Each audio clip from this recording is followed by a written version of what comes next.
اور خادم سے جا کر کہا کہ حضور صلی اللہ علیہ وآلہ وسلم سے کہو کہ عمر آپ سے ملنا چاہتے ہیں۔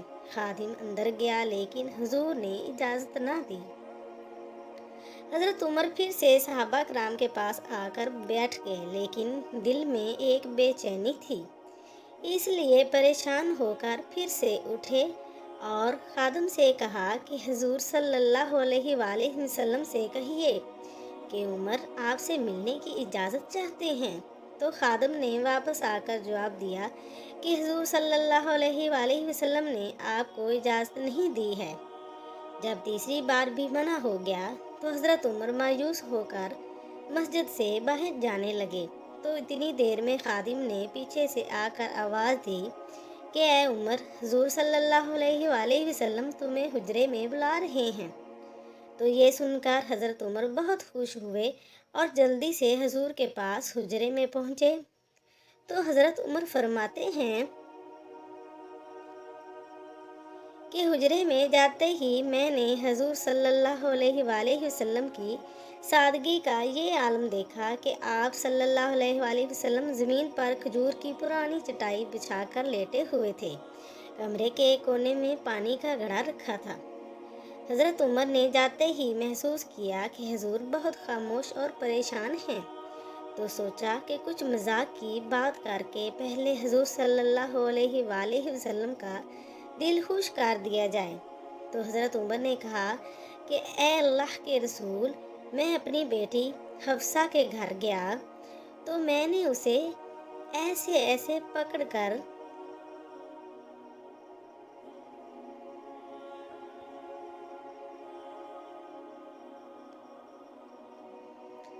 گھسیٹا۔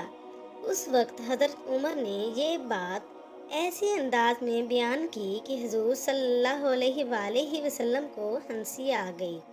حضور صلی اللہ علیہ وآلہ وسلم کو مسکراتا دیکھ کر حضرت عمر نے پوچھا کہ اے اللہ کے رسول، کیا آپ نے اپنی بیویوں کو طلاق دے دی ہے؟ تو حضور صلی اللہ علیہ وآلہ وسلم نے جواب دیا کہ نہیں اے عمر، میں نے طلاق نہیں دی۔ حضرت عمر فرماتے ہیں کہ یہ سنتے ہی میرے دل کو بہت سکون ملا اور باہر آ کر میں نے سبھی کو اس بات کی خبر دی تو صحابہ کرام کی جان میں جان آئی۔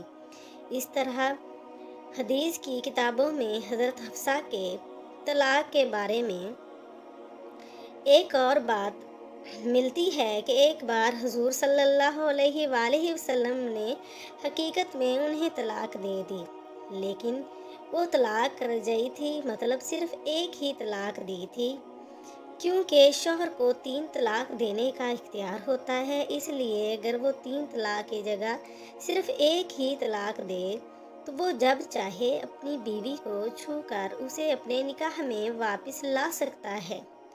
تو حضور صلی اللہ علیہ وآلہ وسلم نے حضرت حفصہ کو طلاق رجعی دے دی۔ اب جس وقت حضرت حفصہ کو طلاق ہوئی تو ان کا رو رو کر برا حال ہو گیا، اور جب ان کے والد حضرت عمر کو یہ خبر پہنچی تو آپ اتنا زیادہ پریشان ہوئے کہ زمین سے مٹی اٹھا کر اپنے سر پر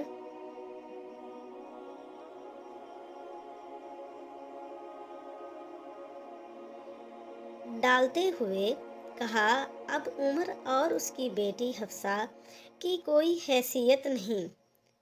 حضرت حفصہ کے رشتہ دار جب حضرت عثمان کو یہ خبر ہوئی تو وہ جلدی سے حضرت حفصہ کے پاس پہنچے اور کہنے لگے کہ اے حفصہ، آخر یہ حادثہ کیسے پیش آ گیا؟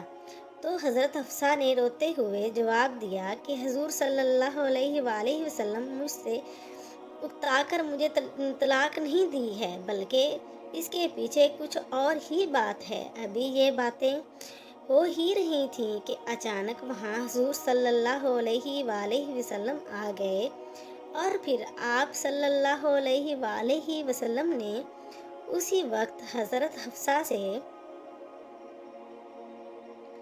رجوع کر کے انہیں اپنی بیوی بنا لیا۔ اس حدیث میں تفصیل سے آتا ہے کہ حضرت جبریل علیہ السلام نے آ کر حضور صلی اللہ علیہ وآلہ وسلم سے کہا کہ اے اللہ کے رسول، آپ حفصہ کو طلاق دے کر نہ چھوڑیں، کیونکہ وہ بہت ہی نمازی اور روزہ رکھنے والی عورت ہیں۔ اس لیے حضور صلی اللہ علیہ وآلہ وسلم نے اسی وقت اللہ کے حکم پر حضرت حفصہ سے رجوع کر کے انہیں اپنی بیوی بنا لیا۔